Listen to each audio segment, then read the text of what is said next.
بسم الله الرحمن الرحيم.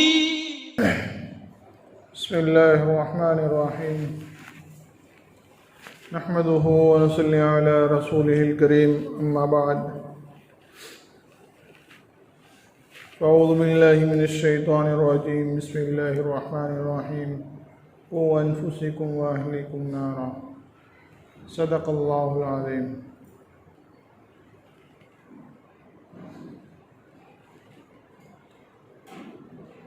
اللہ سبحانہ و تعالی نے اس پوری کائنات کے چلانے کے لیے ایک نظام مقرر فرمایا ہے.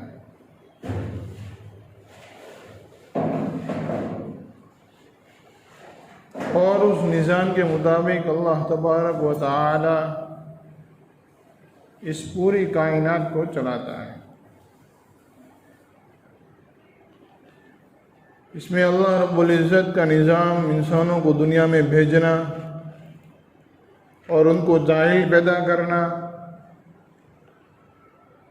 اور پھر ان کی ہدایت کے لیے اللہ سبحانہ و تعالی کا انبیاء علیہ السلام کو دنیا میں بھیجنا ہے. تقریباً 1.25 لاکھ انبیاء علیہ السلام تشریف لائے. ان میں سے سب سے اخیر میں 550 سال کے بعد حضور اقدس صلی اللہ علیہ وسلم اس دنیا کے اندر تشریف لائے. حضور اقدس صلی اللہ علیہ وسلم کی پیدائش کی جو تاریخ ہے اور اس کے جو واقعات ہیں وہ بہت زیادہ مشہور، معروف، ہر کوئی جانتا ہے. اور اکثر جگہوں پر جب کہیں بیان کے پروگرام ہوتے ہیں تو وہاں پر حضور اقدس صلی اللہ علیہ وسلم کی ولادت کے بارے میں، حضور کی پیدائش کے بارے میں کچھ نہ کچھ باتیں ضرور بتائی جاتی ہیں.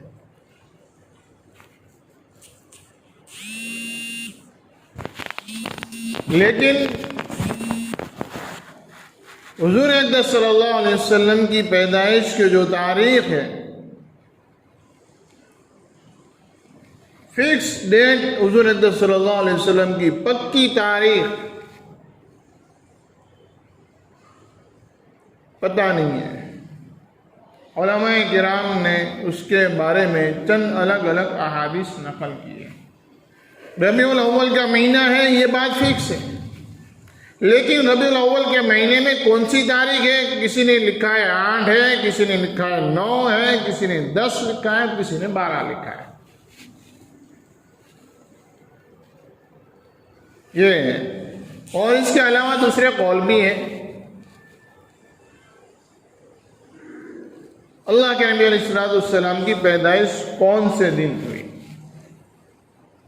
تاریخ الگ الگ ہے. دن پیر کا دن یہ فکس ہے، اور صبح تہجد کے وقت اللہ کے نبی علیہ السلام پیدا ہوئے. لیکن آج مذاکرہ اس بات کا کرنا ہے کہ حضور اقدس صلی اللہ علیہ وسلم پیدا ہو گئے.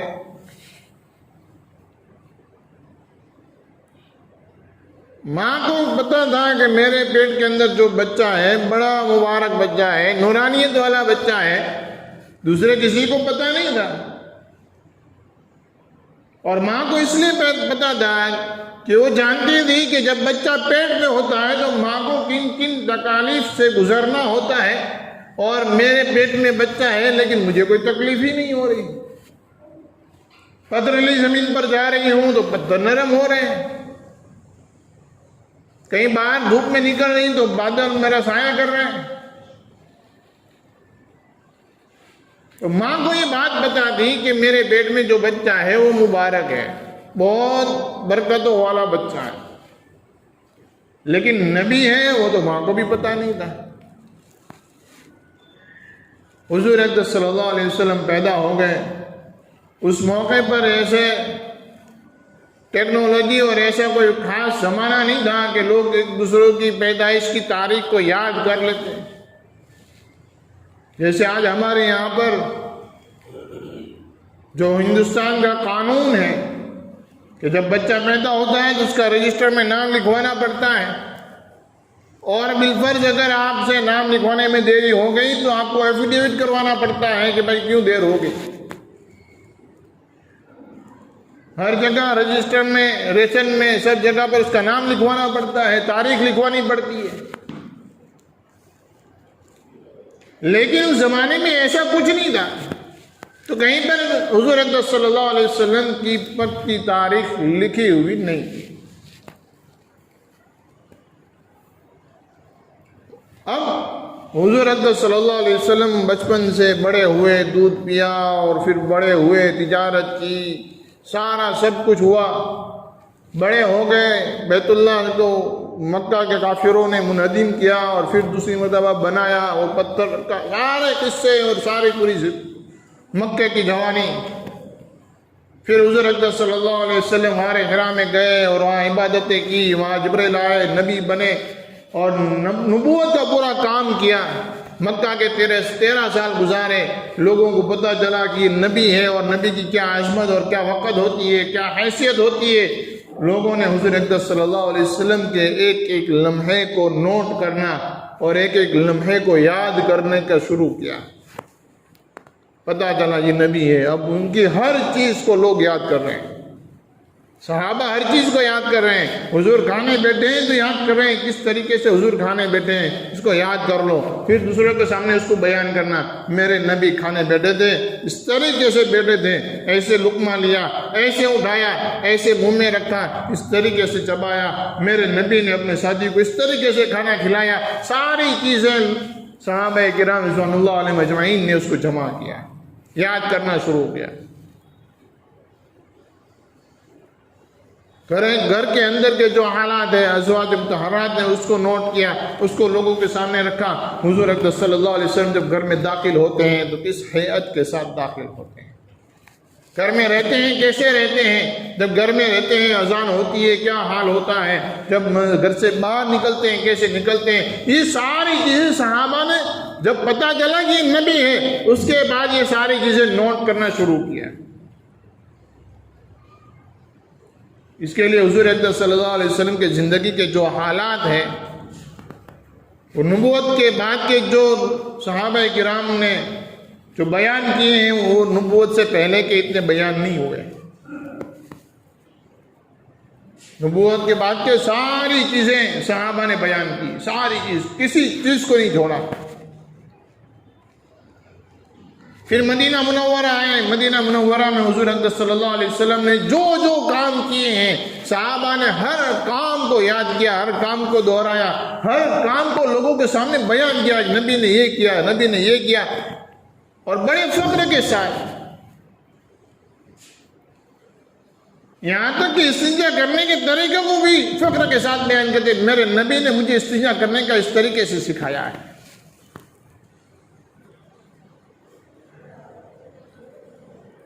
اب ایسے میں حضور اقدس صلی اللہ علیہ وسلم کا جب انتقال ہوا تو یہ ساری چیزیں لوگ یاد رکھتے ہیں کہ میرے نبی نے مجھے یہ سکھایا، میرے نبی نے یہ کہا، یہ کیا، یہ کہا، یوں کیا، یہ کیا۔ اب ایسے میں ان کا انتقال ہو جاوے تو بھلا یہ تاریخ کون بھول سکتا ہے۔ اللہ کے نبی علیہ السلام کا انتقال 12 ربیع الاول کو ہوا،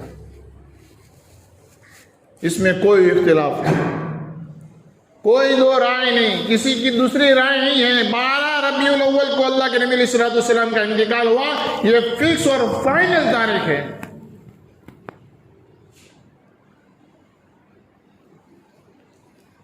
اب کچھ لوگ اس کو عید مانتے ہیں کہ اللہ کے نبی علیہ السلام کی پیدائش کی تاریخ ہے۔ کچھ لوگ اس میں کچھ اعمال کرنے کو کہتے ہیں، کچھ تسبیحات بتاتے ہیں، کچھ نمازیں بتاتے ہیں، کوئی کیا، کوئی کیا، کوئی کیا، کوئی پتہ نہیں کیا کیا کہہ رہے ہیں۔ حالانکہ حدیث کی کسی بڑی کتاب کے اندر یہ بات نہیں آتی کہ اللہ کے نبی علیہ السلام نے کبھی اپنا جنم دن مبارک منایا ہو۔ بلکہ حضور اقدس صلی اللہ علیہ وسلم جب کسی آدمی کو ہنستے ہوئے دیکھتے ہیں، اللہ کے نبی علیہ الصلوۃ والسلام اس کو یوں کہہ دیں کہ میں تجھے وہ بات نہ بتاؤں جو تیری ہنسی کو دور کر دے، اور اگر تو اس کی حقیقت کو جان لے تو تو اکیلا تنہائی میں بھی تو کبھی اپنے آپ کو ہنستا ہوا نہ پائے۔ اللہ کے نبی علیہ الصلوۃ والسلام موت کو یاد دلاتے ہیں۔ حضور تو ہمیشہ قبر کی یاد دلانے والے تھے، حضور ہمیشہ آخرت اور میدان حشر کی یاد دلانے والے تھے، اللہ کے سوال جواب کو یاد دلانے والے تھے۔ بھلا اللہ کے نبی علیہ الصلوۃ والسلام اپنے جنم دن مبارک کو کیسے منا سکتے تھے؟ کہیں کسی صحابی نے، کسی چھوٹے سے چھوٹے صحابی نے بھی کہیں یہ بات نقل نہیں کی کہ اللہ کے نبی علیہ الصلوۃ والسلام نے اپنے پیدائش کے دن پر کبھی کسی کو کوئی ایک اچھی چیز دی ہو یا اس کا تذکرہ ہی کیا ہو۔ چلو مان لیں کہ اللہ کے نبی علیہ الصلوۃ والسلام کے پاس کچھ ہوتا نہیں تھا، لیکن کبھی کسی کے سامنے اس کا تذکرہ کیا ہو، آج کے دن میں پیدا ہوا تھا، ایسا اللہ کے نبی علیہ الصلوۃ والسلام نے کسی کو کہا ہو، یہ کہیں تذکرہ نہیں ہے۔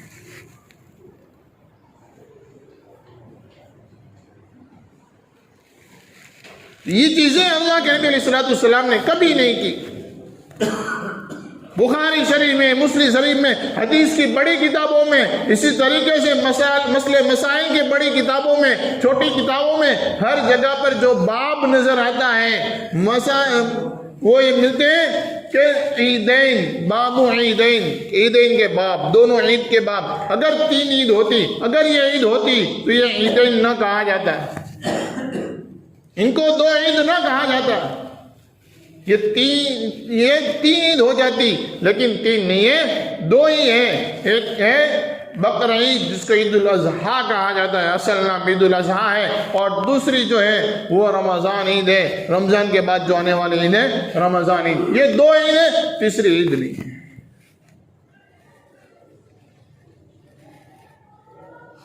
ہمیں خوشی ہے ہمارے نبی صلی اللہ علیہ وسلم کے پیدا ہونے کی، اس کا مطلب یہ نہیں ہے کہ ہم اس نام سے کچھ بھی کر لیں۔ کسی کو اجازت نہیں ہوتی کہ آپ اللہ کے نبی علیہ الصلوۃ والسلام کے پیدا ہونے کے نام پر آپ کچھ کر لیں۔ دلیل دی جاتی ہے کہ بھئی اللہ رب العزت نے حضور کے پیدا ہونے کے موقع پر پورا آسمان جگمگایا، اور حضور کے پیدا کرنے کے لیے اللہ نے پوری کائنات بنائی۔ یہ اس بات کی دلیل نہیں ہے کہ حضور کے پیدا ہونے کے دن یہ سب چیز کی جا رہی ہے۔ یہ تو دلیل اس بات کی ہے کہ اللہ کے نبی علیہ الصلوۃ والسلام کے دین پر ہم ایمان لاتے ہیں، ان کے کلمے پر ایمان لاتے ہیں، ہماری پوری زندگی سنتوں سے لبریز ہونی چاہیے۔ یہ اس بات کی دلیل ہے کہ اللہ کے نبی صلی اللہ علیہ وسلم کے پیدا ہونے کے لیے اللہ نے پوری دنیا کو سجایا ہے۔ شیطان کا دھوکہ ہے۔ بڑی آسانی کے ساتھ دلیل دی جاتی ہے کہ اللہ کے نبی علیہ الصلوۃ والسلام کو پیدا کرنا تھا، اس لیے اللہ نے پوری دنیا کو سجایا ہے۔ اللہ کے نبی علیہ الصلوۃ والسلام کو پیدا کرنا تھا، اس لیے اللہ نے پوری دنیا کو سجایا۔ یہ 100% صحیح بات ہے، لیکن یہ تو اس بات کی دلیل ہے کہ ہمیں اللہ کے نبی علیہ الصلوۃ والسلام کے سارے اعمال کو اپنی زندگی میں لانے کی ضرورت ہے۔ ہم باہر نکل کر اعلان کرتے ہیں کہ ہم نبی کو ماننے والے ہیں، نبی کو چاہنے والے ہیں، نبی سے محبت کرنے والے ہیں۔ بھائی ذرا اپنے آئینے کے سامنے کھڑا ہو کر دیکھ لے کہ تیرے بدن پر سے نبی کا کون سا عمل نظر آ رہا ہے۔ ٹوپی نکال کر کہیں چوراہے پہ کھڑے ہو جائیں، کوئی انجان آدمی ہم کو مسلمان نہ سمجھیں، اور کس منہ سے، کس زبان سے ہم کہہ رہے ہیں ہم نبی کو ماننے والے ہیں۔ آج دنیا میں اکثر طبقہ غیر مسلم کا ایسا ہے جسے اسلام قبول کرنا ہے، لیکن رکاوٹ کوئی اور چیز نہیں ہے، رکاوٹ مسلمان ہے۔ مسلمان رکاوٹ ہے، ہمارے اعمال، ہمارے کام رکاوٹ بن رہے ہیں کہ وہ ہم کو دیکھ کر یہ کہتا ہے کہ یار تو اپنا سمجھنا آ لوگوں کرے، مسلمان ہی دندوں کرے سے اپنا لوگوں کو دھوکہ مت دے سے، آ لوگوں کو دھوکہ دے سے، مسلمان بری نہیں بھائی۔ بہت سارے لوگ کہتے ہیں، منہ پہ آ کے کہتے ہیں کہ بھئی تمہارے مسلمان نماز بھی نہیں پڑھتے، پورے دن یوں ہی گھومتے رہتے ہیں، ہمارے لوگ بھی کچھ نہیں کرتے، تو ہمارے تمہارے فرق کیا ہے؟ مسلمان بن کر ہم کریں گے کیا؟ باہر جا کر نعرے لگاتے ہیں محبت کے، لوگ دیکھیں گے اس کے چہرے پر داڑھی نہیں ہے تو یہ نبی سے محبت کرتا ہے، تو اس کے نبی کے چہرے پر بھی نعوذ باللہ داڑھی نہیں ہے۔ ہماری محبت جھوٹی ہے، یہ جھوٹی محبت کبھی ہمیں کامیابی نہیں دلا سکتی۔ حقیقت میں سچی محبت ہمیں کامیابی دلا سکتی ہے۔ ہمیں عاشق رسول بننا ہے، لیکن سچا عاشق رسول بننا ہے۔ جھوٹا عاشق رسول بننے سے کوئی فائدہ نہیں، کوئی فائدہ نہیں ہے۔ ممبر پر بیٹھ کے میں کہہ رہا ہوں، جو عاشق رسول نہیں ہے وہ جنت میں نہیں جائے گا، لیکن کون سا جو سچا عاشق رسول ہے وہ جنت میں جائے گا، باقی اور کوئی نہیں جائے گا۔ اپنے آپ کو سچے عاشق رسول بنانا ہے، اپنے آپ کو سچا عاشق رسول بنانا ہے، اور سچا عاشق رسول بننے کے لیے کوئی زیادہ بڑی محنت نہیں کرنی ہے۔ جو اللہ کے نبی علیہ الصلوۃ والسلام نے بتایا ہے وہی کرنا ہے، جو بتایا ہے وہی کرنا ہے۔ حضور اکرم صلی اللہ علیہ وسلم ہمارے جیسے ایک انسان تھے، وہ زندگی گزار کر گئے ہیں، ایسی زندگی گزاریں، بس آپ کامیاب ہیں، آپ عاشق رسول ہیں۔ نبی نے جو کپڑے پہنے ایسے کپڑے پہن لو، نبی نے جیسا چہرہ رکھا ہے ایسا چہرہ رکھ لو، اور نبی کے جو اخلاق تھے وہ اخلاق اپنا لو، آپ عاشق رسول ہیں، آپ عاشق رسول ہیں۔ اور کوئی اس کا کوئی کورس نہیں ہے، کوئی سرٹیفکیٹ والا کورس نہیں ہے کہ یہ کورس کر لو یا اس کمیٹی میں جوائنٹ ہو جاؤ یا اس گروپ میں جوائنٹ ہو جاؤ عاشق رسول ہو گئے، نہیں۔ ایک ہی گروپ ہے، ایک ہی کمیٹی ہے، کون سی؟ ہمارے نبی صلی اللہ علیہ وسلم والے، بس اس میں جوائنٹ ہو جاؤ۔ نبی کے جو داڑھی تھی، جو کپڑے تھے، اس کا جو چہرہ تھا، اس کے جو اعمال تھے، جو کام تھے، اس کو اپنا لو، اس میں جوائنٹ ہو جاؤ، اب عاشق رسول ہے۔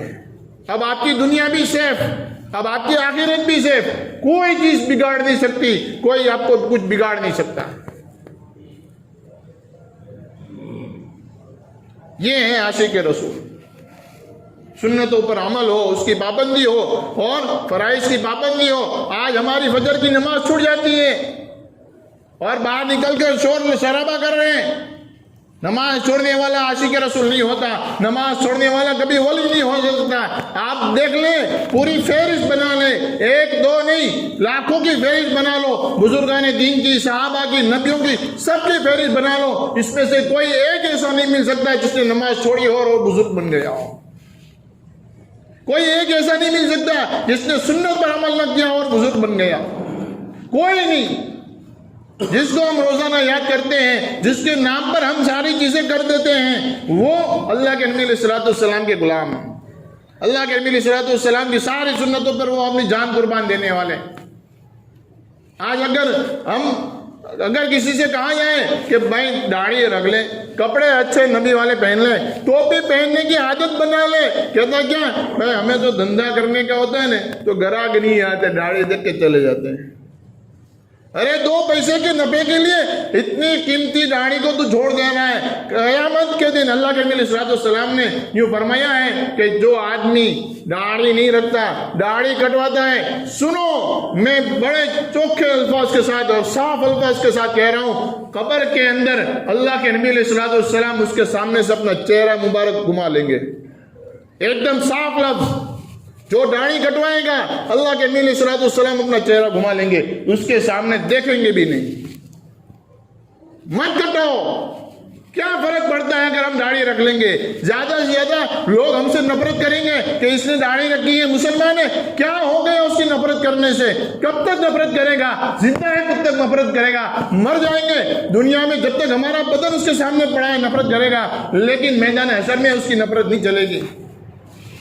اور اگر اللہ کے نبی علیہ السلام کے طریقوں کو ہم نے ٹھوکر ماری ہے، اللہ کے نبی کے طریقوں کو ٹھوکر ماری ہے، میرے بھائیو دوستو بزرگوں، اللہ نفرت کرتا ہے، اللہ نفرت کرتا ہے، نبی نفرت کرتے ہیں۔ دنیا میں بھی اس سے نقصان، قبر میں بھی نقصان، میدان حشر میں بھی نقصان، اور حساب کتاب کے وقت بھی اس کا بہت بھاری نقصان ہوگا۔ اس لیے اللہ کے نبی علیہ السلام کی سنت طریقوں کو اپنائیں۔ اس کی پابندی کریں. اپنے ڈریس کوڈ ہے، اپنے کپڑے، اپنا جو کپڑا ہے. اسی لیے کل میں ایک جگہ میٹنگ پر گئے تو اس نے یوں کہا کہ بھائی آپ جب بھی کسی نئی جگہ پر جاتے ہو، لوگ پہلے آپ کی بولی یا کسی چیز کو، آپ کے چہرے کو نہیں دیکھتے، پہلے آپ کے کپڑے کو دیکھتے ہیں. بھائی اس کے کپڑے کیسے، اگر کپڑے برابر ہیں تو پھر آپ کو دیکھیں گے کہ آدمی ملتا ہے تو کس چہرے سے ملتا ہے، کیسی اسمائل دیتا ہے، کیسا اس کا ہاؤ بھاؤ ہے، وہ دیکھتا ہے. اور پھر وہ آدمی اس کی باڈی لینگویج کو دیکھتا ہے، اور پھر جا کر اس کی زبان کو دیکھتا ہے، اس کی زبان کیسی ہے. اللہ کے نبی علیہ الصلوۃ والسلام نے اپنے کپڑے دکھائے کہ بھئی ہم اب کپڑے دیکھو. اللہ کے نبی علیہ الصلوۃ والسلام کے جو کپڑے ہیں، اللہ سمجھ کتنے سادگی والا اور کتنے اچھے کپڑے. اللہ کے نبی علیہ الصلوۃ والسلام نے جو کپڑا پہنا ہے اس کو اپنائیں، جو ڈریس پہنے ہے اس کو اپناؤ. یہ چیزیں جو ہیں، میں یہ نہیں کہتا یہ حرام ہے، یہ مکروہ ہے، میں یہ نہیں کہتا، لیکن یہ سنت کے خلاف ہیں.